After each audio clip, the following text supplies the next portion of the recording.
Hello, hello, hello, hello.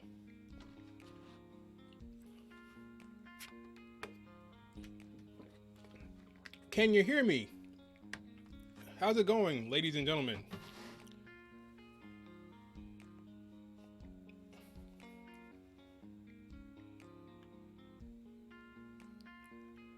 How's the audio sound?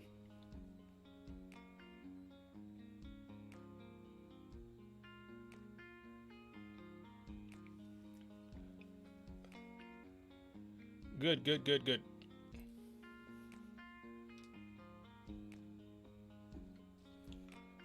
So, where should we begin? Yeah. This was by far the best chapter of this volume.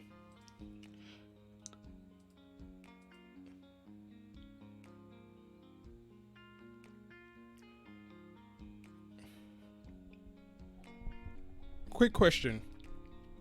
Does the, correct me if I'm wrong, but the new chapter comes out at 11 a.m. Eastern, correct?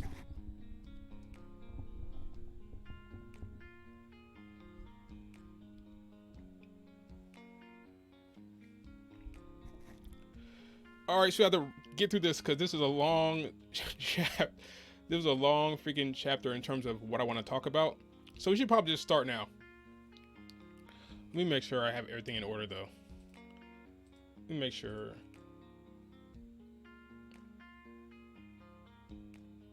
Let's see.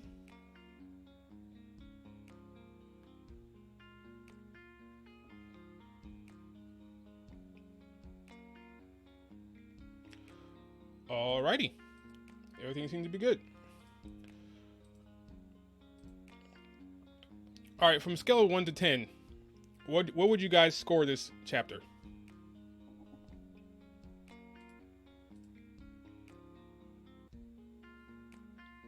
I'm curious.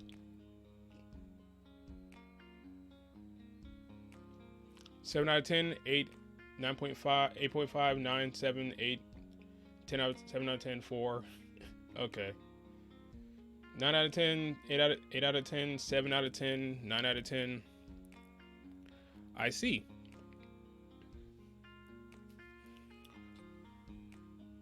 Okay, so most people like this chapter. For me, this chapter was the best of the volume by far, and probably top 5 of the entire series, which is why I have an award. I gave it an award on my on the screen here. You can see I gave it an award. The award is for being a top 5 in the entire series, I feel. And this volume was in danger, I thought, of really being a drag if chapter 11 wasn't good. I said that in the last discussion. So I was happy to see that this chapter actually worked. It doesn't mean that the volume is great now, but it was in danger of going in a direction that was very, very negative. So I'm happy that the latest chapter was really good.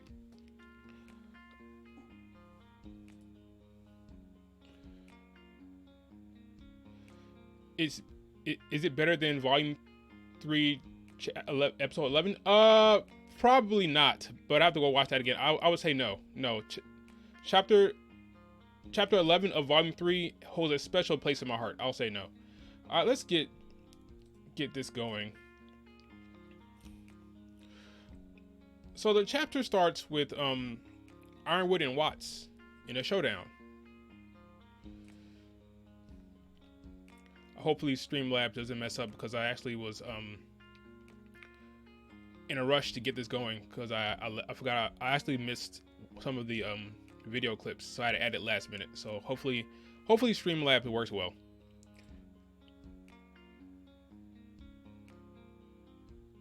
Didn't Ruby's eyes get triggered by pain/loss? We'll get to that later on when we get to her silver eyes a bit, but the chapter starts. But thanks for donation. We'll get to that. The chapter starts with Watson in Ironwood. Ironwood has 2 guns. One's dark, one's light. Pretty badass. Overall, I really like this fight sequence. Ironwood's gravity gun is cool. Watts' control of the arena is really awesome. Let's see. I think my favorite thing about it is the gravity manipulation and how it affects movement.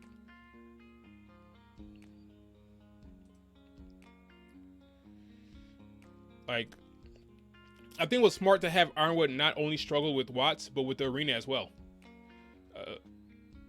It like levels the playing field a bit. It makes things more interesting.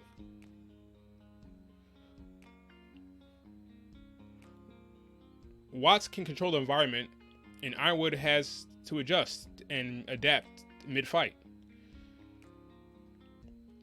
I really like, even in this part right here where you can see at the bottom here where Ironwood had to use his gun to balance himself. I think it's really well done. A couple times during the fight, even Ironwood even outsmarts Watts. He gets the better of him. His wit gets the better of even Watts. It's fun. It's Ironwood is a real badass, honestly. I honestly think he's a real badass.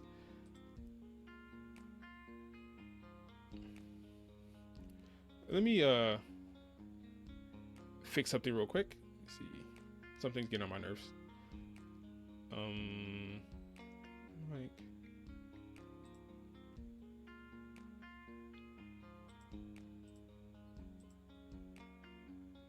all right, cool. So what are your thoughts on this fight overall? Did you enjoy it?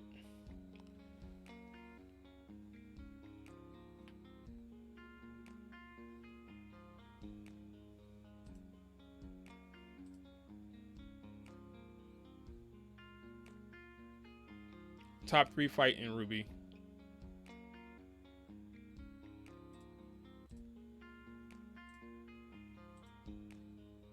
What else?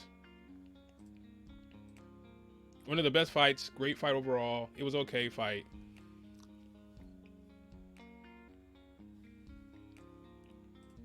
I see. Awesome. Cool. Best fight. It was an awesome fight. Yeah, I thought it was cool. I enjoyed it a lot. It was they took some risks. They did something different. This is the first time we've seen Ironwood fight since Volume 3, if you remember. So it was nice to see him in action. You know, it's been a while. Pretty neat. It was awesome. Yeah, I'm glad everyone enjoyed it. I thought it was cool. So, one thing I noticed that Watts actually has some hands here. Look at that. Who knew? Interesting. The man trained in hand-to-hand combat. His combat skills is better than RWBY's. I was wondering if he could fight, and apparently he can. I was impressed. He gave Ironwood the old 1-2. There's a lot of good stuff to like here. A lot of stuff to like here, guys. The one thing I could probably do without was the bullet counting. I didn't really care for that. I didn't need that. It was fine. And it didn't bother me. But if I had to nitpick about something, I'd say that the counting that Watts was doing was unnecessary. I didn't care for it. But overall, I enjoyed this fight sequence. The gravity manipulation worked well. The gravity gun that Ironwood has was cool. Everything was cool. I liked it. So after beating up on each other for a bit, we come to learn more about the issue that Watts has with Ironwood. You never appreciated my genius, James. You just stood atop it and called yourself a giant. I gave you everything you could have wanted. You chose that fat imbecile over me. Well, that's mean. Sheesh. Okay, so he feels slighted because Ironwood picked Pietro and the Penny program over him and his vision. I buy that. It makes sense. It has to be said that these two are by far the best thing this volume has going. They are carrying the show right now. Watts and Ironwood, they're the best thing the volume has going by far. Anime, it's hard. I disagree. I don't think the motivation is stupid. It makes sense. Like, it falls right in line with what a character like Watts would do. If you spent your whole life work doing something, and you feel slighted in some way, and you have like a large ego, it makes sense. Like, of course you feel jealous. Of course you'd be angry. It happens all the time. Now you can say, well, his motivation, I think it's his motivation in terms of being angry at Ironwood. I don't know if that's why. I don't know if that's what pushed him to Salem. That I don't know. But I do know that him being angry at Ironwood for that makes sense. But I don't know if that's why he joined Salem. That's a different question. That's a different thing altogether. If that's why he joined Salem, I could argue that's a little bit of a stretch, but I don't know. We don't know that for sure. No, I enjoyed Watts. Watts was awesome this volume. He was the best thing. Him and Ironwood were the best thing the volume had going, bar none to me. But that could just be me. So Ironwood beats up on Watts a bit more. And we find out both their guns are out of bullets, and we find out that they're both out of aura, right? So what does Ironwood do? He makes the mistake and lowers his guard. And that's when Watts takes that opportunity to trap his arm in heartlight dust using his fancy rings. Boy, that sucks. That really sucks. When he tries to pull it out, that's what she said. When he tries to pull out his arm, we see the damage it's doing to his flesh. His arm is roasting. Ironwood is in excruciating pain. Boy, I cannot imagine that. Shit. Look at that. Look at his arm. Watts is convinced that Ironwood is not going anywhere and proceeds to look for something. Does anyone know what the hell Watts was looking for? I have no idea. After he traps his arm, he starts looking for something in the Coliseum. But I wasn't sure what he was looking for. Damn, look at his arm. That's some serious pain. It's smoking. That's how bad it is. But yeah, but does anyone know what Watts was looking for? I have no idea.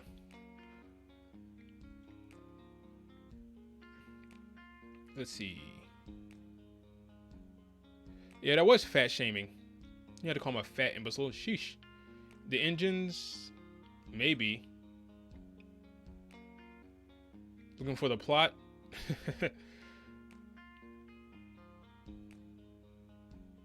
I didn't forget about Ironwood's robotic arm. What about it? Looking for the core to blow it up? That makes sense. Yeah, you could probably think of anything.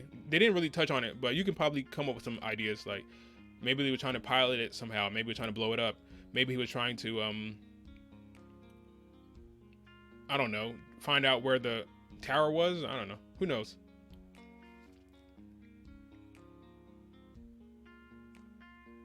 Yeah, I don't know. Maybe we'll find out later. But he's looking for something. I have no idea.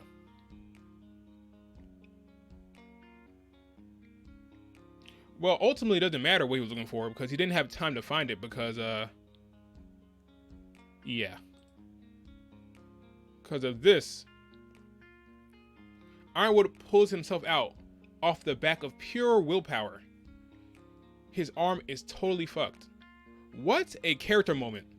What a great character moment for this guy. Listen to this. I will sacrifice whatever it takes to stop her. Ironwood shot up the ranks as one of the best characters in the show. And by the end of this chapter, he will be the best character in the show, in my opinion. But we haven't got there yet. But what a great character moment. One of the stronger character moments of the entire show, honestly. He drags him across the ground and then like freaking lifts him up with one hand after sacrificing his arm.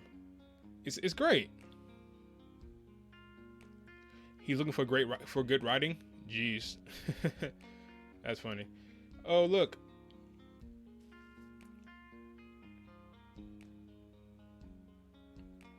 Yeah, he's the Ironwood's the man. Man, I love what they did here with him in this chapter. It's great.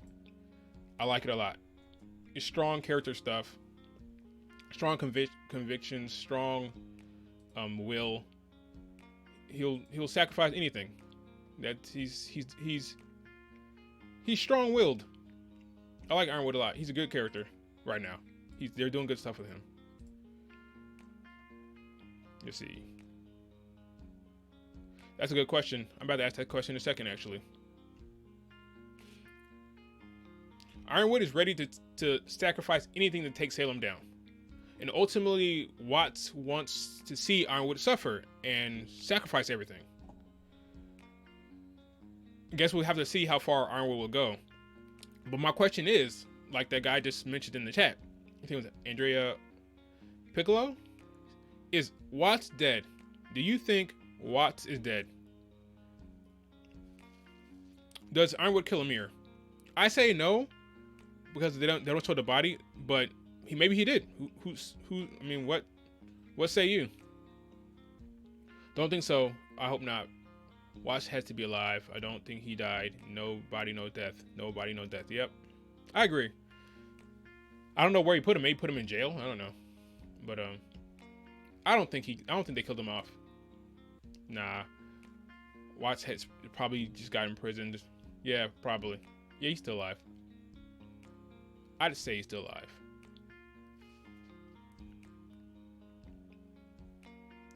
Damn, he dragged him his face on the ground. Ironwood's not messing around at all. Not messing around at all. Savage. All right, let's move on to next. So after we don't know if he kills Watts or not, right? We transition to the 3v1.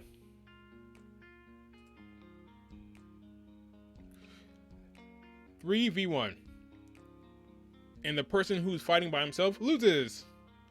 I thought they would get rid of Clover somehow, but no, they all fight him. They all fight one guy, all three of them. Crow does most of the fighting. Some of his combos were pretty dope. Tyrian really didn't stand a chance, honestly. Yeah, but a lot of these combo moves and attacks from Crow were cool, but he had help, so I mean, it wasn't really a fair fight. But so you can't really call this a rematch. It was 3-on-1, you know. Robyn was shooting the whole time from distance. He takes another shot, and this time Tyrian actually catches it in his mouth. And then we have the freaking Hawkeye moment from the first Avengers movie, if you remember. Catches the arrow, thinks he's good, and then it blows up. That's what this scene reminded me of.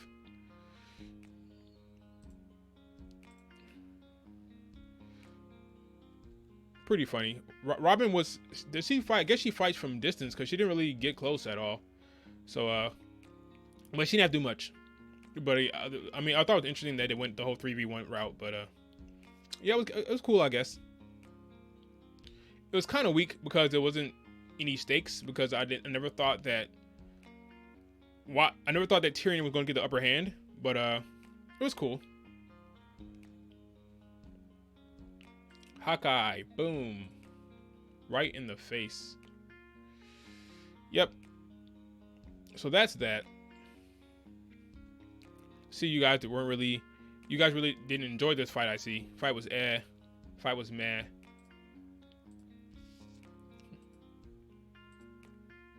Fight is too short. Watts. If Robyn is a top graduate from Atlas, then the academies are weak.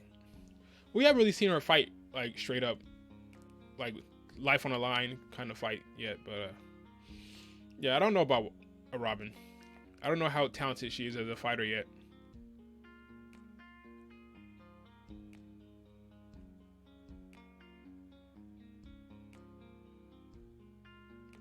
Not really a good fight. I see. I hear you.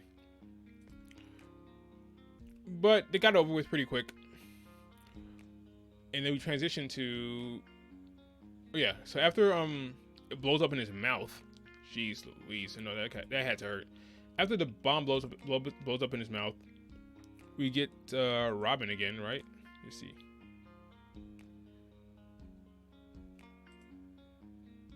Yep, Robyn walks over and kicks him in the head, knocks him out, and that's it. Fight 1.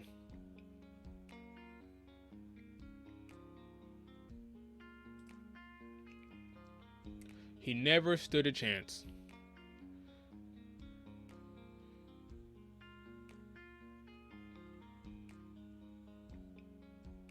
I thought that they might kill Tyrian here, but apparently he's gonna survive this volume.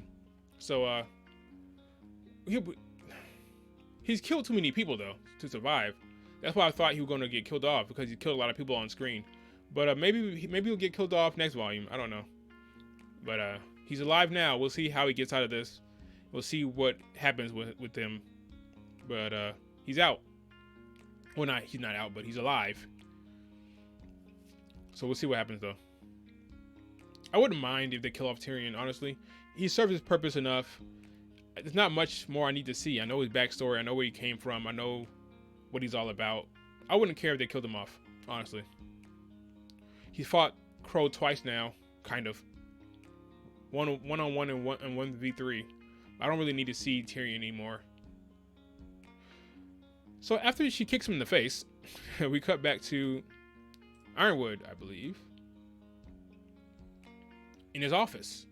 His arm is heavily bandaged. He hears that Tyrian has been taken down. He feels relief. He finally got the better of Salem. He thwarted her plans, he believes. And that's when he sees something that delivers a blow to his foundation. Something that stops him dead in his tracks. The last thing he expected to see. One thing I will say, he's carrying Watts' bag. We'll discuss the significance of that later, but I just want to point that out, that he brought the bag into his office. So I'm going to skip over, look at Ironwood's face, damn.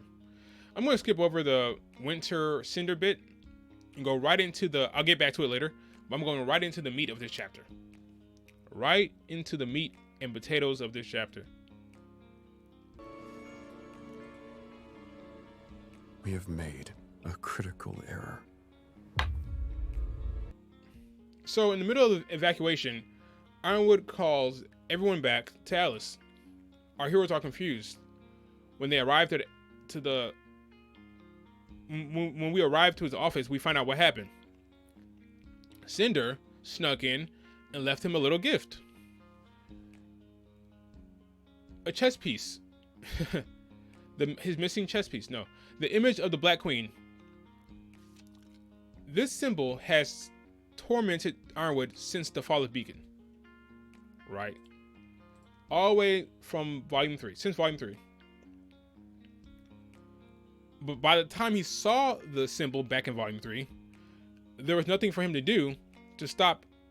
There's nothing he could do to stop what would be the loss of innocent lives and the collapse of global communications. Ironwood began to wonder whether the attack on Mantle was just a distraction. Was this all a part of Salem's plan? Was it too late to stop it this time as well? He didn't know. Where is the security? That's a good question. Only? Yeah, no one knows where security is at. Security does not exist. They don't show security, so we just have to assume that they either fell asleep, went to the bathroom, or they knocked him out. Like how she did in Volume 2. But, yeah, that's how the show works. Where's the security? Yeah, there's no security. Now, Ironwood questioning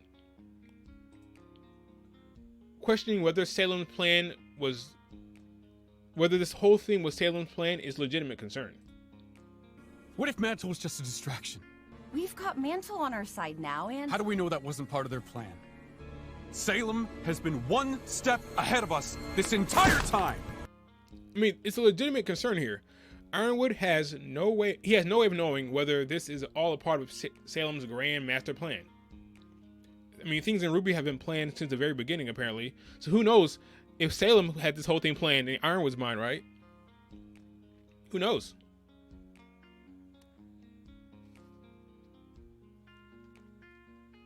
So, I'm with Ironwood here. Sir, this isn't over yet. We're with you. Are you with me? Thank How did Robyn know about the global you. communications project? Let's play that. Let's play that again. Let's play that again.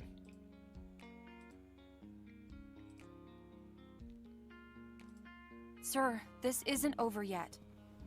We're with you. Are you with me? How did Robyn know about the global communications project? There you go. Thank you. Call them out on their bullshit. I said this almost 2 months ago, that all of this lying and all of the deceit needs to blow up in their faces. Something needs to come of it. There needs to be consequences here. I know that Team RWBY considers themselves to be like virtuous and think they can do whatever they want, and they feel that people need to prove themselves, but that shit was getting annoying. Okay, it was getting annoying. Someone needed to tell them or call them out on their bullshit. I'm glad it finally happened. Look at their faces. Look at their faces. This is great.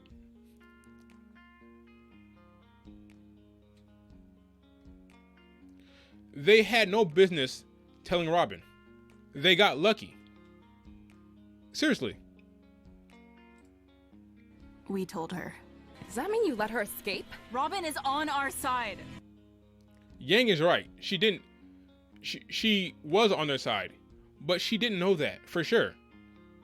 Who knows? Robyn could have told her happy huntresses. They could have told their friends, and next thing you know, the shit's on the news. It was too risky. What if someone was spying on them and overheard their conversation with Robyn? It was a stupid decision. Yang and Blake trusting Robyn over Ironwood is ridiculous. And it was stupid.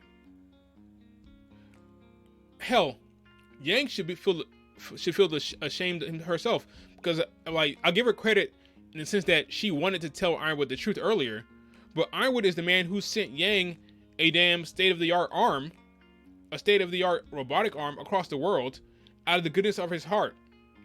He sent it to her out of the goodness of his heart. And he never even got a thank you card. And now she's like, "Oh, I'll tell Robyn.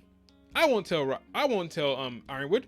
We just tell Robyn. You know, she won't tell anyone, because me and Robyn are friends from back in the day, and she would never go against my back and betray my trust, because I know Robyn really well. She just met Robyn, that day? She just assumed that Robyn was gonna not spill the beans? It's ridiculous. What are your guys' thoughts? How do you feel about Yang and Blake finally getting what's coming to them? No, thank you, Vexed. I really dislike Yang. Yeah, Yang's the worst of Team RWBY. I'll talk about that maybe in a video later. Just karma. Shame on you, Inches.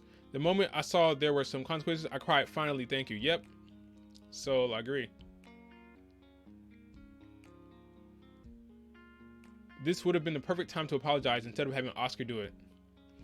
Yeah, they could have apologized from the beginning, but they just ran off and had Oscar do it. Yep. They could have apologized. They could have told him back in chapter 9 or something. They shouldn't have yet lied in the first place. They shouldn't have lied. They shouldn't have lied. They shouldn't have told Robyn anything. They should have kept their mouth shut. All Ironwood has done is been honest, open and honest. All he's done. Yes, consequences. Yes. Do you feel it, people? Do you feel it, everyone? Consequences. You can't just go around doing things all willy-nilly, all right? There have to be some kind of consequences. There have to be some kind of... I'm happy it blew up in their face. I love it. It's good. They ruined Yang a long time ago. Unfortunately, I kind of agree. Donation. Thanks for the donation. Blake and Yang are ungrateful. Team RWBY are shit. They're shit because they're lying to Ironwood. In that regard, yes, I agree. They shouldn't be lying to Ironwood from the very beginning. I always thought the whole thing was nonsense. I'm glad it blew up in their face. So I give the writers credit. I have to give Miles and Carey credit because they could have just continued this nonsense. But I'm glad that Ironwood freaking told them what was up. Lying to his face.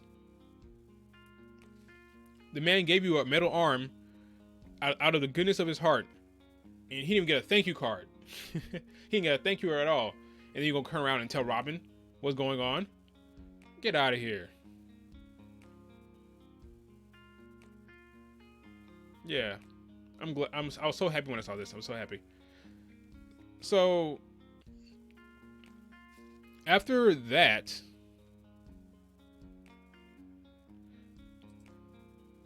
you have this. So the negative emotions in the room seem to have triggered the seer grim in Watts' bag. My question is, why didn't Ironwood check to see what was in the damn bag before he brought it into his office? It could have been a bomb, James. What are you doing? What are you doing? You can't just bring bags into your office. You gotta check it first, man. Could have been anything in there. Could have been a nuke. Could have been like, who knows what was in there. That's a risk, Ironwood. Stupid for the sake of the plot? Is that what that is? Stupid for the sake of the plot? Or maybe looked in it. Maybe he did look in the bag. He saw it. No, I doubt it. No. He didn't look. He did not look.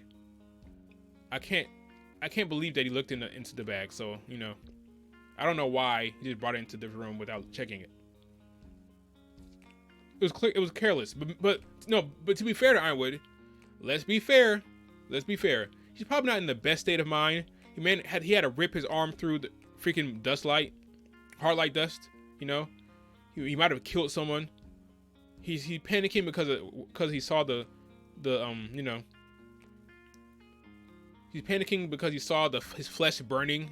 So it's possible that he's not in the best state. So maybe we can cut him some slack there, right? We can cut him some slack here. If my arm was messed up like that, maybe I wouldn't be thinking clearly either, So we can cut him some slack there. But yeah, he should have definitely checked in the damn bag.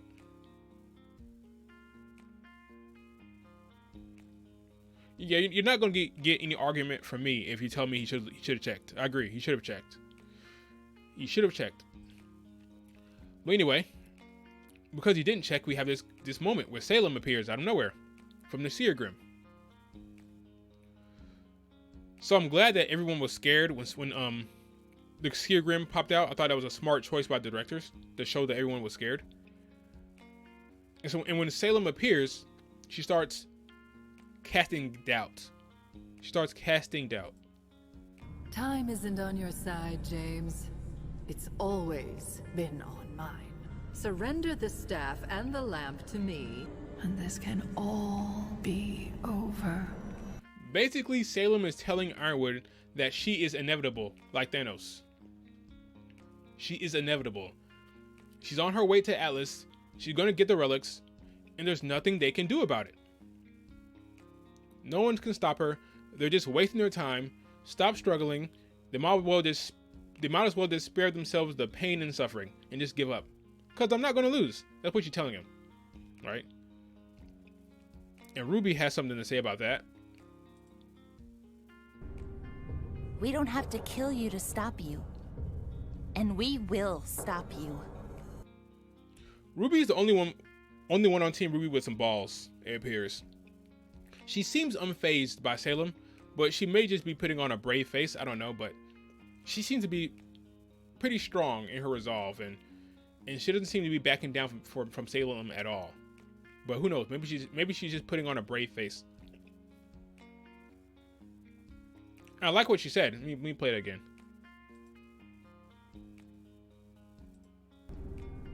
We don't have to kill you to stop you.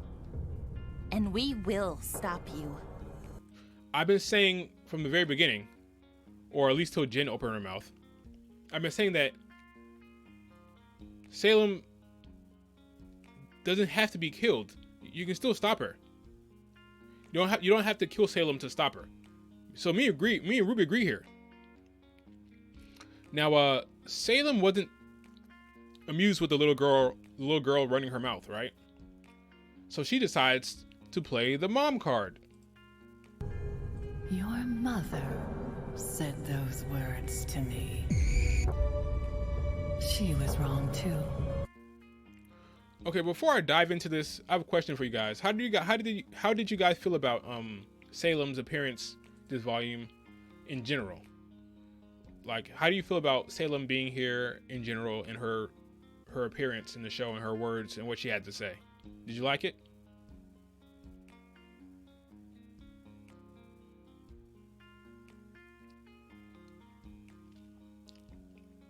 She's like, yo, mother. Oh!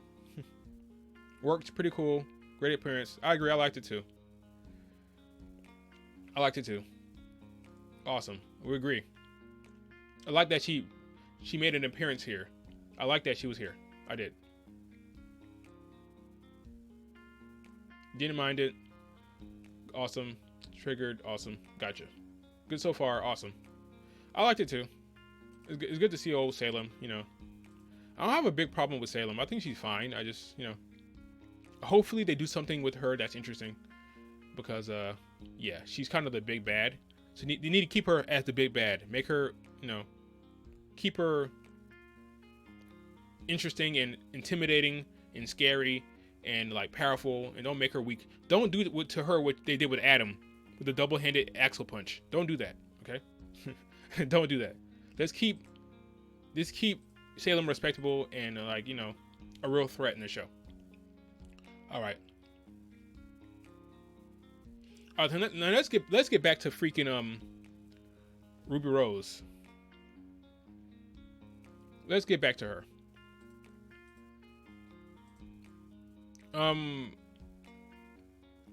Now this part,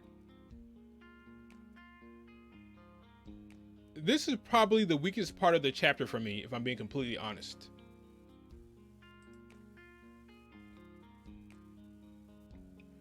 Ruby having an episode here and breaking down and crying. I'm not sure why Ruby is crying for sure. So what if Summer said the same thing? That's all Salem said. He said, your mother said the same thing to me at one point. She was wrong too. Why do people think that this is confirmation that Salem killed Summer? It's not. You could argue it's confirmation that she's dead, but Ruby, I thought the whole time, didn't Ruby think that Summer was dead from the very beginning? I mean, listen to what Salem says again. I don't know if I can play. Let me see. Let's play. Your mother said those words to me. She was wrong too. Your mother said the same thing to me, and she was wrong too, like you. Ruby, you're alive right now. She's saying you're wrong. So what is that? Why does that imply that her mom is dead? Or that's not that her mom's dead. Why does that imply that Salem killed her mom? It doesn't. Not really. I mean, Raven basically said the same thing to her back in volume 5. Remember when Raven said, you sound just like your mother. That's really almost the same kind of thing. Had Salem said that here, I guess people would think that Salem killed Summer too. But people didn't think that for Raven. But it's basically the same kind of sentence, right? Your mother used to say that to me. She was wrong. And Raven said in volume 5, you sound just like your mother. In a sassy way, you know? It's kind of the same thing. And Ruby didn't cry then. So I'm confused by why people think that confirms that Salem killed Summer. It doesn't to me. Salem just might be saying that to get into Ruby's head. Maybe she says, oh, I can make it seem like I killed her and get into her head, like make her upset, maybe. But I don't think that confirms that Summer Rose was killed by Salem. She may still be dead, but I don't think that confirms that Salem was the one who like straight up killed her. I don't think so. But she could be dead, for sure. You know what? Let me think about this. She's probably still alive, I agree. Old Flame. But let's think about this for a second. let's think on the spot here. This freestyle bit here. You know what? Let's say that this is confirmation that Summer is dead. Let's say Salem killed Summer, right? Let's say it's confirmation. This scene would work if RWBY was holding out hope that Summer was still alive. Like all this crying and breaking down, I think it would work better if RWBY was holding out hope that Summer was still alive, right? The problem is they haven't set that up. They haven't been laying the groundwork for that. RWBY doesn't talk about Summer potentially still being alive somewhere at all. You never heard her talking about, is mom out there somewhere? Is she still alive somewhere? They never talk about that. All we see is her talking to the damn memorial site. So in my mind, RWBY thinks Summer is dead, right? As far as we know, she thinks Summer is dead. Also, the second she found out that Salem was hunting down silver-eyed warriors, she should have assumed that Summer was a target. She should have assumed that her mom was a target of Salem, but they never touch on that. They never acknowledge that.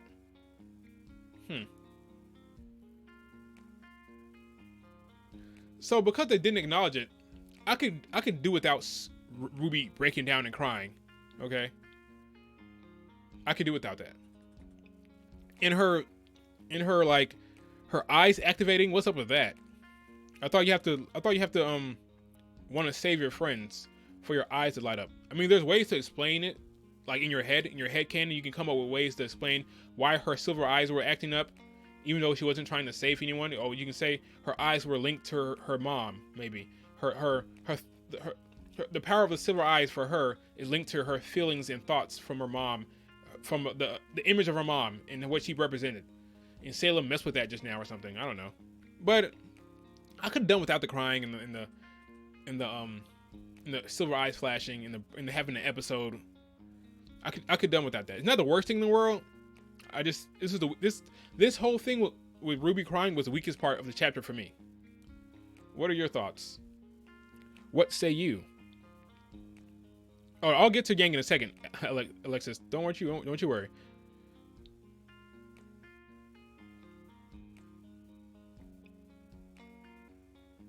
The sign of possible corruption to them, maybe. Purge cringe, pure cringe. She said, "Okay, yep." The scene lacks setup. I agree. They need to explain it. RWBY overacted as usual. As usual. Not really good, Vexed. Yeah, just flat. Okay. Psychological warfare. I agree. I think that's what I'm going with too. I think that's what it is. I think. I don't think this confirms that Salem killed Summer. I don't think that at all. RWBY crying was meh. Okay, weird. Okay. So I wasn't the only one. Cool. Now let's talk about Yang. Because we didn't get to see Yang's reaction. Oh yeah, that's right. She doesn't give a shit about Summer anymore. You know what? I think her super mom. We didn't care to get Yang's reaction to Summer possibly being dead. It's only relevant to RWBY. I am going to do a video on Yang after Volume 3. Not Volume 3. Volume 3.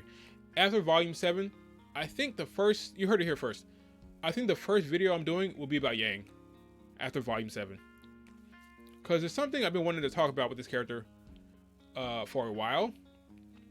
And I think it'll be great for Yang fans and RWBY fans all in general to see this thing. I think I want to talk about her for a little bit. We'll see how that goes. Because Yang, she's just been bothering me for a while, and I think I just need to get it out. Get it out in some form, and I'll do that in a video. Getting back to doing some edited videos. She'll be the first one after Volume 7. You heard it here first. All right. But I'm not going to let Yang non-reaction to Summer bring me down, because this chapter was good. This was a good chapter. So they're coming to grips with the fact that Salem is on her way, and they won't see her coming. The long-range proximity alarms were taken offline. apparently. General Ironwood? I've sent your sister to claim the power of the Winter Maiden. What? When I realized we'd been compromised, I knew we couldn't wait any longer. Wait a minute, was that did I play the wrong clip just now? Let's see.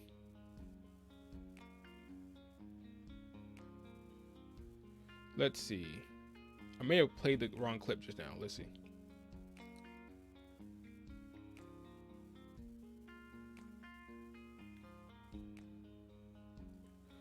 Let's see.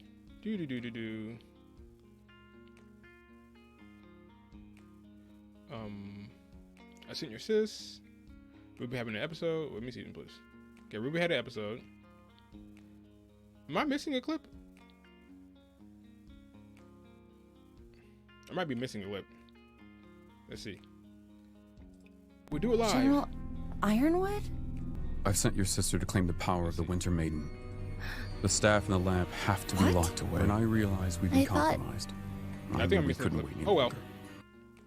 So basically the clip I was gonna have in here was gonna be Yang asking. Did I really miss it? Yeah, I did. It would have been Yang asking if he was lying about Amity launching, right? Remember how in the last chapter Yang was like, or not Yang, but Ironwood told Mantle that they were going to launch the Amity. That Amity was ready to launch, right? And the Team RWBY is wondering if he was lying. And I'm like, well, duh. Obviously he was lying. If Amity was almost ready to launch, he would have told you guys. He's not the one keeping secrets. Lying was smart to lure out the enemy, and it worked. It was a smart plan. If Amity was ready to launch, he would have told you. He's not lying like you guys, right? He didn't know that Salem was coming. He didn't know the old witch was coming. She's heading their way now. He didn't know that. So when he lied initially, he didn't know that was coming. He didn't know that was on the way. So if that was supposed to make Ironwood look bad, it fell flat. Now let's talk about one of my favorite parts of the chapter. Now that I've gotten that out the way, because yeah, that was supposed to make Ironwood look bad. Like, Ironwood, you lied to Mantle, but it fell flat because, of course, he lied. You should have knew he was lying, and he didn't know that Salem was coming. He had no idea that Salem and Cinder were there. He didn't know that Cinder was there. He had no idea that Salem was coming. So, miss me with that. They keep trying to make Ironwood look bad, and it's not working. I hope they're not trying to do that. I hope they're not trying to make Ironwood look bad because it's not working. So I really hope they're not doing that. But we'll get into that later. So this is one of my best parts. Ironwood? This is one of the best I've parts sent of the your chapter. sister to claim the power of the Winter Maiden. What? When I realized we'd been compromised, I knew we couldn't wait any longer. This is one of the best parts of the chapter. Ironwood gave the order for Winter to claim the power of the Winter Maiden. Winter is sprinting. She's sprinting to go end someone's life. Imagine getting that phone call.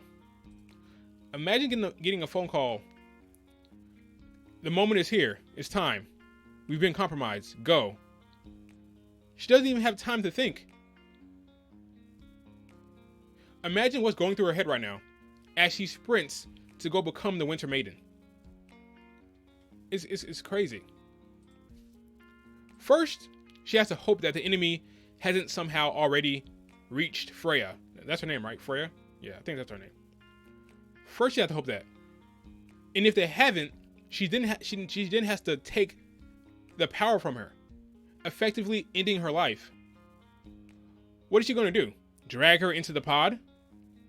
Merge souls? Just straight up kill her? And hope the power transfers? It's all happening so fast. This is where it would be great to have some Winter introspection, but I doubt that happens.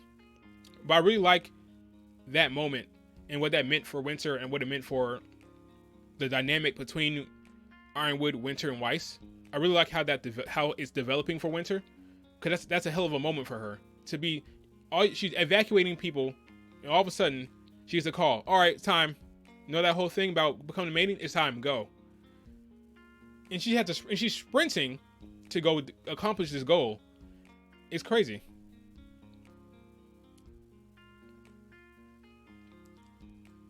It's crazy. Yeah, she's a soldier.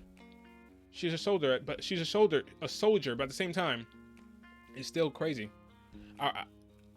Soldiers will follow orders, of course, and she's going to follow the order. But still, it's still a moment for her. It's still her mind has to be racing. It has to be. Pull the plug. That's messed up.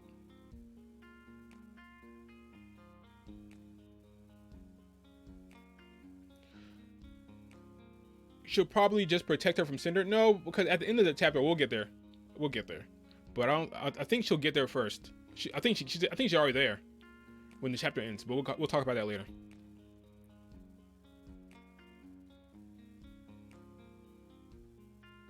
She won't have the balls to do it. I don't think she'll have to, but we'll talk about that later. I don't think she'll have to do it, but I think Cinder will get there before she even has the time to kill her or put her in the pod. Like, sorry, time to die, lady. Sorry. That's crazy. Do I think Penny will defeat Cinder? No, but she may fight her. But we'll talk about that later. Something's big gonna happen. That's for sure. Something big is going to happen. That is for sure. That I'm sure will happen. Something big will happen with Winter and Cinder. Because Cinder's, of course, she's following them, you know. This is her plan. This is Volume 3 all over again. She hopes that Winter will lead her right to the Winter Maiden, just like how Pyrrha and Osmond led her to the Fall Maiden back in Volume 3. She somehow predicted how Ironwood would react to the Black Queen symbol somehow. I don't think Cinder's that smart. I don't know how she knew for sure that he would react that way, but he did. We'll see how that Winter Cinder conversation goes. Cinder has plot armor. She sure does. She sure does. The staff and the lamp have to be locked away. I thought you said we could keep it.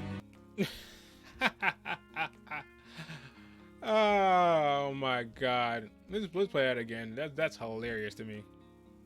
I thought you said you could keep it. The staff and the lamp have to be locked away. I thought you said we could keep it. RWBY, aren't you forgetting something? Aren't you forgetting something crucial in your little argument there? That was before you lied to me about the lamp. Before you lied to us about Robyn. Before Salem was right on our doorstep. Tell him, Ironwood. You tell her. Let her know the truth. Thank you. Someone has to teach these wenches a lesson. This is what happens when you lie to people. When you're not trustworthy. We don't trust people. When you just go about, you just think you can do whatever you want to do. Oh, look, super chat. This episode, thanks for the super chat. This episode reminds me of the lead up to the airport fight in Captain America: Civil War. I'm glad you mentioned that, my friend. Thank you. I'm going to talk about that later. Great setup there. I'm not going to talk about that fight in particular, but I'm going to talk about Iron Man and Captain America in a second. Good call. That's a good call. Is it me or is Robyn's semblance flawed after James lied? Huh. Well, what I think they were going for with this is that when James lied about Amity Coliseum, the camera cut to a close-up of his face. So you couldn't see if they were still holding hands, right? So my guess is Robyn knows they were lying because Robyn was a part of the plan to lie. She knows that. So if they mad at Ironwood, they have to be mad at Robyn as well. Because Robyn is aware that Ironwood was lying because she's holding his hand. The second he started talking about Mantle, they did a close-up of his face, so you couldn't see their hands anymore. If you go back and watch the scene, every time they showed Ironwood talking about Amity, being finished, and Amity Coliseum being finished, they cut away from his hands. So, unless the writers are completely foolish, and they have to assume that the writer said, okay, Robyn knows that he's lying because she's a part of the whole the ruse. She's a part of the whole thing. So she knows that he's lying about Mantle. It's all a setup. It was a setup to get Watts to Amity, and it was a setup to get Tyrian to go after her. That's why she told all of Mantle where she was going, because the plan was to trap them one way or another. So Robyn knows he was lying. They don't know, but Robyn knows. Which is also, now that I think about it, if Robyn knows, it's another reason that it's stupid to try to make that look like Ironwood is being bad or an evil, or making him look bad by saying that he's lied about Amity, because Robyn was in on the lie. She agreed to the lie, you know. She's well aware, you know. So yeah, but that's a good call about Captain America and Iron Man. I'm glad you brought that up. We'll talk about that later. Yeah, but someone had to teach these winches a lesson. Someone had to teach the girls a lesson. You can't just be going around lying. You can't just be thinking you're so virtuous that you can't, that, oh, you have to prove to me that you're telling the truth. No, Ironwood was telling the truth from the entire from the very beginning of this volume. He was telling the truth, and they were lying to his face. Don't you dare treat Ironwood like a villain. He's not a villain. Even now he's being honest. Even now.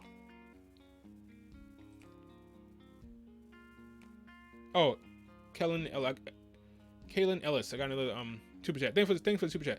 Team RWBY is trying to grow up too fast, believing they're making adults' decisions when they're not. Knowing the truth doesn't make you wise. Knowing the truth doesn't make you wise. Yeah, they acting like they're like, you guys. They just became huntresses. What, a week ago? Like maybe a couple months ago, whatever. I mean, a month ago. I don't know how long it's been during that montage. I don't know how long that montage was. But they just became professional huntresses, and they're thinking like, oh, we us kids can tell the truth. Well, then again, they're being encouraged by freaking what's his face? Crow. Uncle Crow is encouraging this. You know, it's crazy. Ironwood has been honest with him the entire time. Even now, he's being honest with him. Even now that he's mad, he's telling them what he's going to do. Everything's out and open, right? So Ironwood's plan is to raise, is to raise, is what I'm trying to say, Atlas high into the atmosphere, far out of the Grimm's reach, right? Salem could be right around the corner. He doesn't feel comfortable waiting for Mantle citizens to come aboard. Sucks for Mantle, but this doesn't make him evil or a bad guy, okay? It just makes him, even if you disagree, you may disagree with the decision. You may disagree, but it doesn't make him a bad guy. Necessarily. I don't necessarily agree with everything Ironwood is doing. With my moral compass, I might not necessarily agree with everything he's doing, but the notion that he's going off the deep end is comical. Someone has to make the tough calls.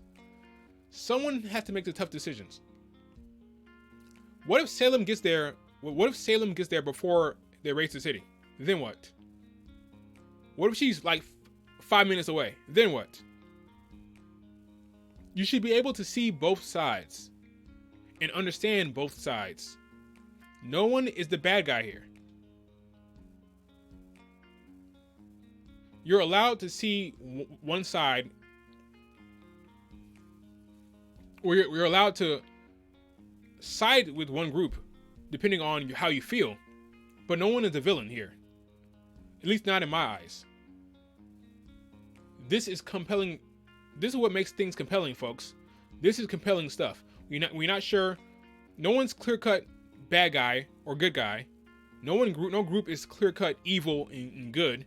There's some nuance there. There's a discussion to be had based on how you feel and your own moral, where you land morally, and where you land rationally. You know, this is how it is. Think about, now I'm gonna get to it now. Captain America and Iron Man. Think about Captain America and Iron Man. Have any of you guys seen? I ask you guys. Have any of you guys seen Age of Ultron, Avengers: Age of Ultron? Type a Y if you've seen it. Type no if you haven't. Y if you've seen it. N if you haven't. Have you seen Avengers: Age of Ultron? Yes. Yes.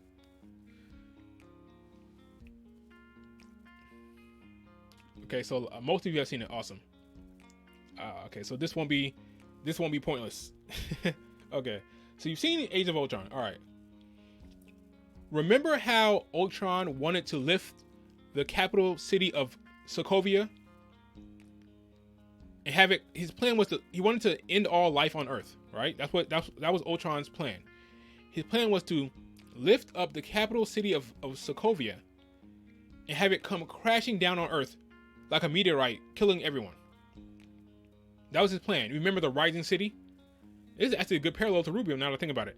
He lifted the capital city up out of the ground, and his plan was to have it to lift it up so high that it'll come crashing down on Earth like a meteorite and kill all the Earth. It'd be a cataclysmic event, a big meteorite event. It'll replicate a meteorite hitting the Earth. That was his plan. The Avengers were trying to evacuate the city, but they were worried that they might run out of time. So Iron Man said they should sacrifice the city, because if it gets too high and comes crashing down, everyone will die. So he literally said, sacrifice thousands for millions. Save millions, but sacrifice the thousands in this city, right? Because if it gets too high and it comes crashing down, everyone will die if it gets too high. Iron Man was willing to make the tough calls, like Ironwood. Ironwood. See what I did there?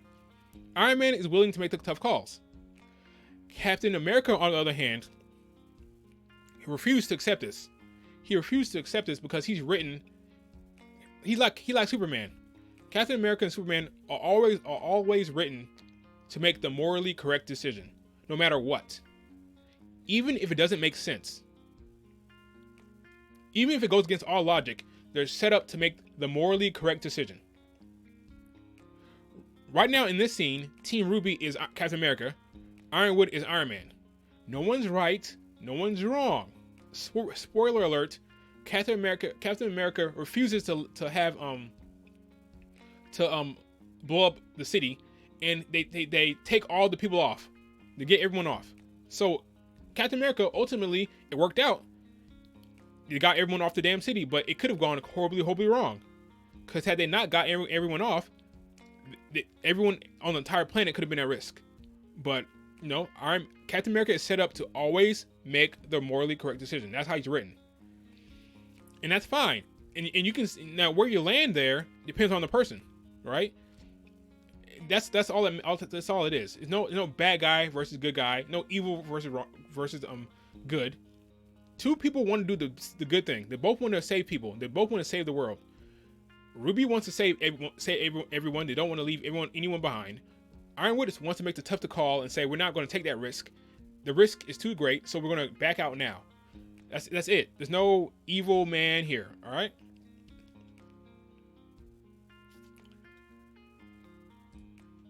That's what's going on. Sometimes doing the right thing means making tough decisions. And I think the right thing to do would be to stand our ground. There's a disagreement here, but they both want the same thing. Only they want to save everyone, and Ironwood is saying you can't save everyone all the time, unfortunately. So I'm taking a gamble here. I'm not going to take that gamble, and I'm going to do this and save what we can, and not risk Salem winning. You know, they're all trying to protect the world. They all want Salem to fail. I just really hope they don't paint Ironwood as the clear-cut bad guy here. That'd be a mistake, in my opinion. That's not good writing for me. How do you guys feel about that? Do you agree? Shut up, Blake. That's messed up. Shut up, kitty litter. Saving everyone isn't impossible. I agree, it's not impossible, but it's still a risk you have to take. Because if you try to save everyone, and the Salem comes around the corner, then you're like, oh, damn, we should have left. It's a gamble. Regardless, it's a gamble.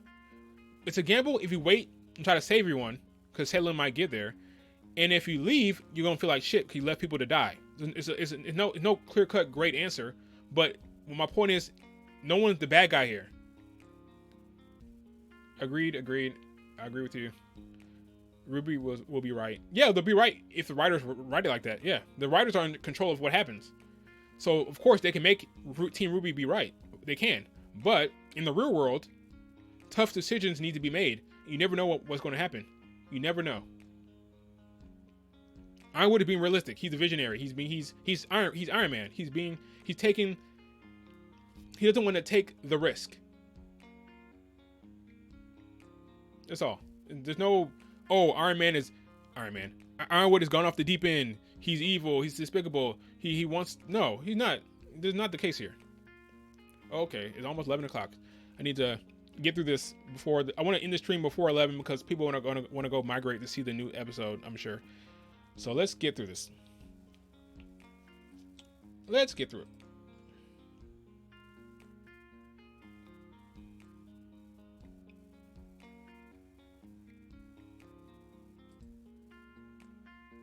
We ran ourselves ragged, trying to save Mantle tonight. But you're huntsmen and huntresses. You can't just back down from a fight. Yeah, never back down from a fight. No matter the situation, no matter the cost, no matter the odds. You should just stay here and die. Fight and die. Be stupid and get yourself killed. I'm joking. But I have to say, Barb, her voice acting was very good right here. This is very good voice acting from her. I must say. We ran ourselves. Oops. We ran ourselves ragged, trying to save acting. Mantle tonight. But you're huntsmen and huntresses. You can't just back down from a fight. I felt that. It was a good job. Yeah, but Yang, she needs to calm down. She needs to be quiet a little bit. But the voice acting was good here. But I thought it was funny how she's like, yeah, stay here and fight. When Salem brings her whole entire army, just stay here and fight. Don't, just, you know, we'll win somehow. It's funny. Yeah, Barb's voice acting has improved a lot.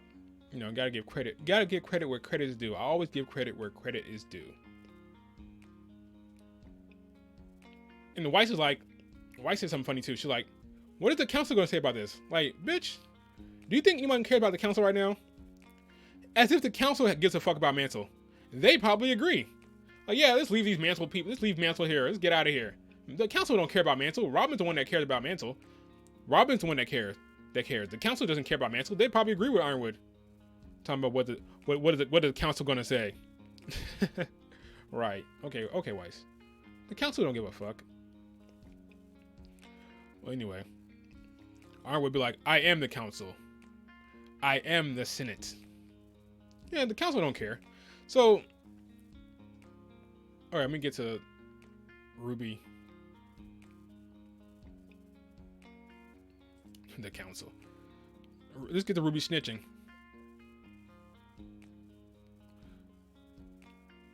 So, RWBY, wait, what's going on here?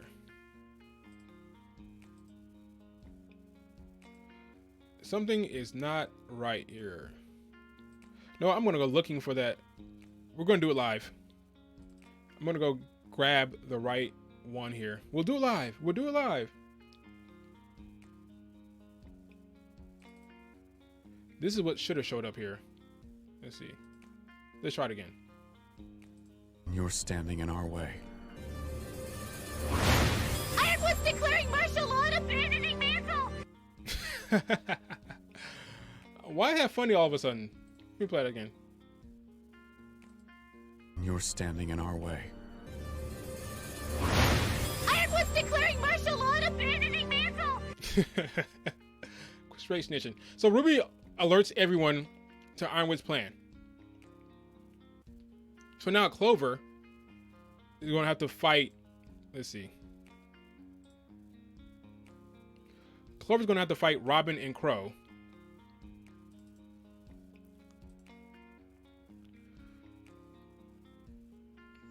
Let's see what else is going to happen. Penny's going to have to. Penny's with Winter, so now we know where Penny went. So Penny's already there. Not Penny, but Winter's already there. So what might happen is Penny might have to try to hold Cinder off. So we get a Winter while Winter goes to try to become the Winter Maiden, Penny might fight Cinder and try to hold her off. That could be interesting. Yeah, she snitched quick. That was hilarious. That was so funny. I don't know why that's so funny all of a sudden. It wasn't funny until just now. Ironwood is banning the Mantle. Straight snitched. Yeah, so Clover will have to fight Robyn and Crow, you would think. And that's how Tyrian is going to escape. So that's kind of lame. I don't know if that'll happen, but that's kind of lame. And then Penny will fight Cinder while Winter tries to get the Winter Maiden power. So we'll see how that goes. Could be interesting. Penny dies again. Penny won't die, unfortunately. At this point, they might well keep her alive. I don't know. I mean, they kill her again. I mean, they brought her back now. I mean, they shouldn't have brought her back to begin with. But now that she's back, I don't want to go through the whole Penny dead again, she's alive again, she's dead again, she's alive again, she's dead again, she's alive again. Just keep her alive. Just screw it. Screw it. Just keep her alive. That was hilarious how Ruby just yelled out, I want to paint the Mantle. Yeah, so yeah, just keep her alive. And at the very last scene, we see that Team RWBY is under arrest. And they have to face the Aesops. The Aesops should kick their asses. No question to ask. I wonder how the writers will deal with this. What they'll probably do is have one of them turn on Aesops. Will probably be Marrow. If I had to think about it, it'd be Marrow, because Marrow was the only one who didn't say anything. If I'm right. If you go after they said Team RWBY said they're going to stand their ground against Ironwood. All of them talked except Marrow. Marrow didn't say anything. I think I could be wrong, but if I remember that scene correctly, Hare talked, Elm talked, Vine talked, but the Marrow said nothing after they realized that the Aesops weren't going to do anything. I don't think Marrow said anything. So it's possible that Marrow might use his semblance to keep the other Aesops at bay as they escape. It might happen. I don't know. But I don't know how else they're going to get out of that, because the Aesops should kick their asses easy.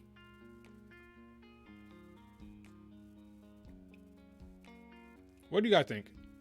How are they going to write Team RWBY out of this situation?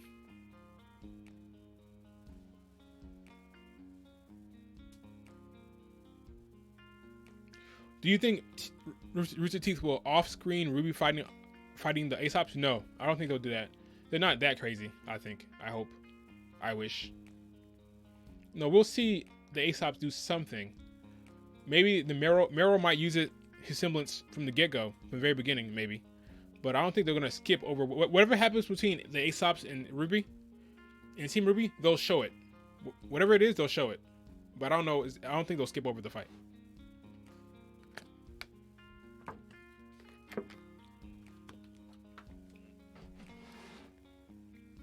They're going to win. How? They're not good enough to beat them. The Aesops are factually better than Imagine if, thanks for the super chat again. Imagine if Marrow is a White Fang operative, like how Cap said Hell Hydra.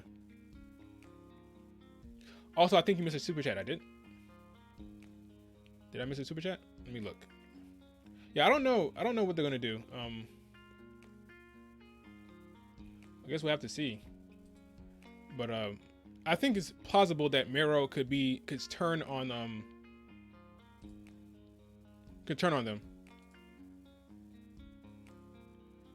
But I don't know. I did miss a super chat. There is a bad guy, Bumblebee, committing treason.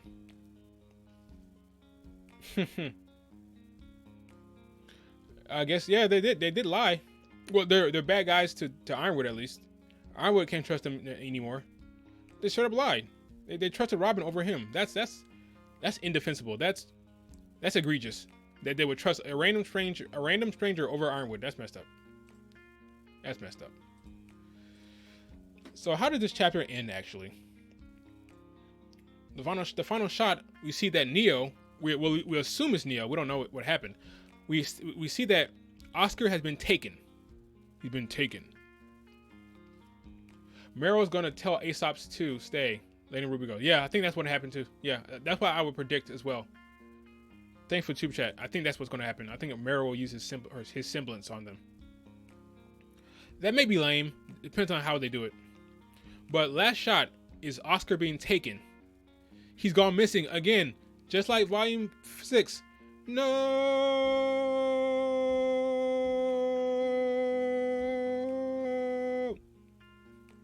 Sorry about that. But he's gone, just like in Volume 6. I'm guessing Neo came and took him.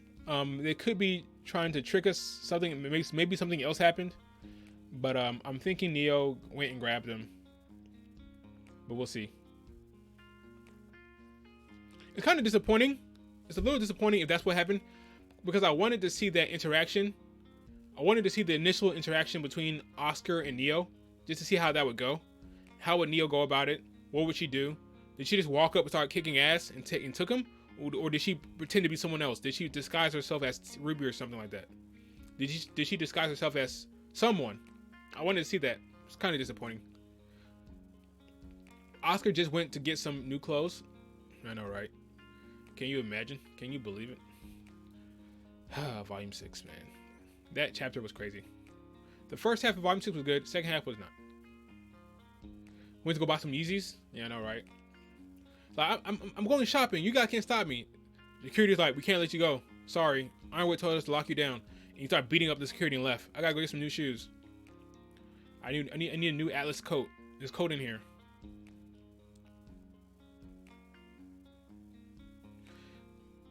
The sad part is that Yang's character fell with her colorless design.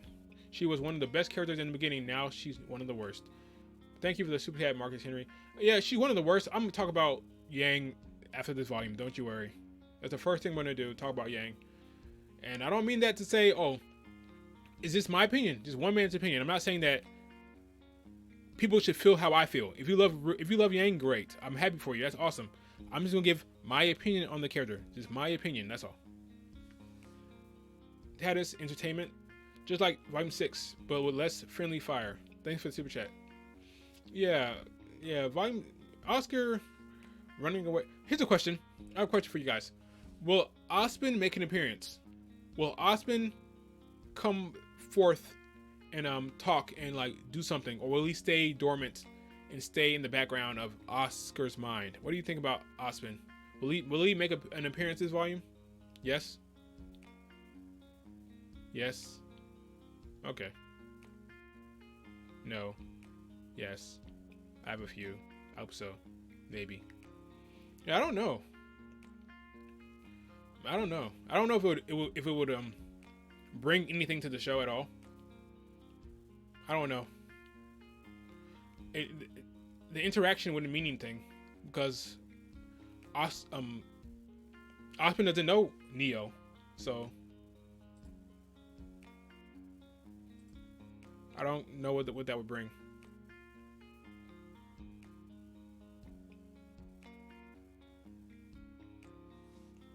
I don't know. So my final thoughts on this chapter, as I look at the chat, is good. It's really good. It's one of the best chapters of this entire series, I think. It's definitely the best chapter of the volume by far. It's not even close. Yeah, it's really good. I enjoyed it. Hopefully the next two chapters are just as good.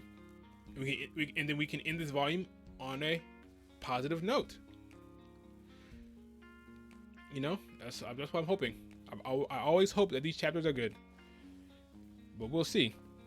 Pyrrha is the only character to have it died on screen. I believe that's right. Unless you want to say... No, Shanna Khan died on screen. And, or you mean a relevant character. Probably that's what you mean. That's probably what you mean, yeah. Important character? Yeah, she's the only important character to die on screen, I think.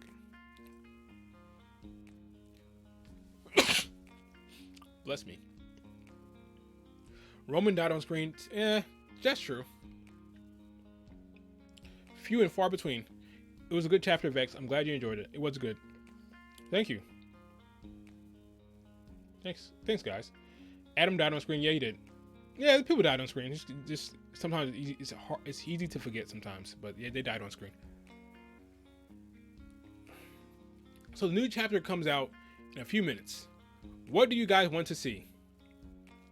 What do you want to see in this next chapter? I'm not even sure what I want. I have no idea what I want to see. Hopefully the Aesops are death. You know, there have been rumors that Blake might get got in this chapter. Like, there's rumors that Blake might get wounded in some way or hurt in some way. Apparently. There's rumors. We'll see what happens. I don't know. It's gonna be crazy. Yeah, the RWBY was hyping it up on Twitter, but they always do that, so I don't know. I have no idea.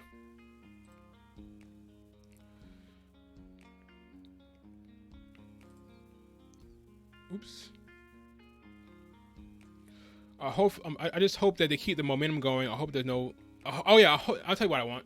I don't want them to make Ironwood look like the clear-cut bad guy. That's what I don't want. If they do that, I'm gonna be disappointed.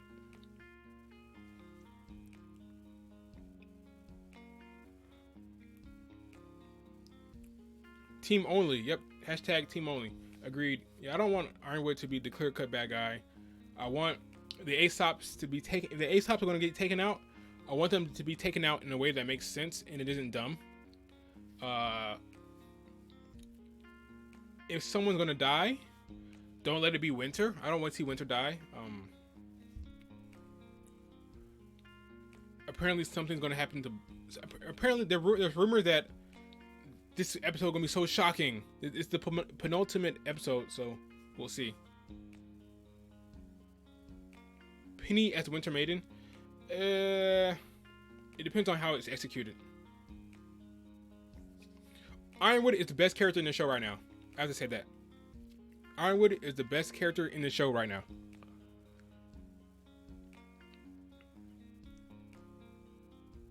I think that Winter's gonna die. No. Penny will die. Again. They're not gonna bring her back to kill her off the same volume.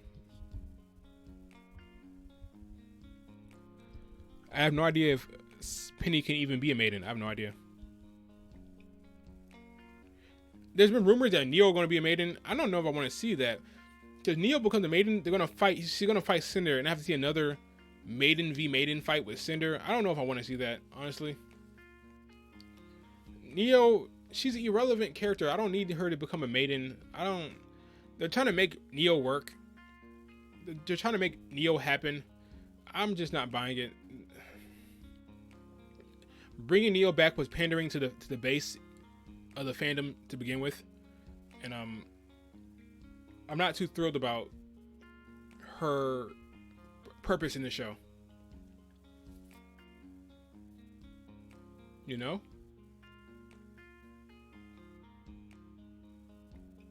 I don't think anyone will die. Neo equals nothing burger. Yep. You said it.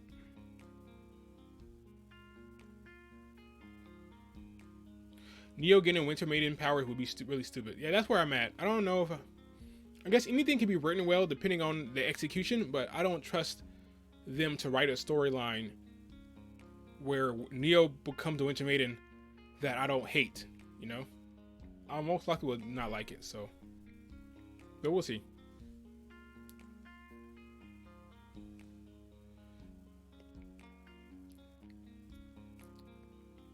Alright, guys. We are 9 minutes before the next chapter is released. So I'm going to let you guys settle in. Well, those of you guys who have first membership, I'm going to let you guys settle into that. Appreciate you guys joining the stream so early this morning. I think next time we're going to be in the morning too. I think I'm gonna do this next Saturday morning as well. It's gonna be a recurring thing. Saturday morning discussions until Volume 7 is over. And then when Volume 7 is over, I'm jumping right into that Yang video because it's been on my head. It's been in my head for months now. And once the volume's over, I'll have time to do it, and I can focus on that video because I've been wanting to talk about Yang for a while. You guys are awesome, but remember, before you leave, I leave you with these 3 things. I leave you with these 3 things. It's a cartoon. It already It's a cartoon. It's animation, no big deal. No, but seriously, like Bumblebee, y'all. Bumblebee for life. That's what they say, and Stuff in RWBY has been planned since the very beginning. always planned from the very beginning. So they say. Thanks, guys. It's only. I should probably add only. That's you're right. I should add only to these sound bites. You're absolutely right. That'd be hilarious. See you guys. Thanks for joining, guys. Appreciate the super chats. You guys are awesome. Later.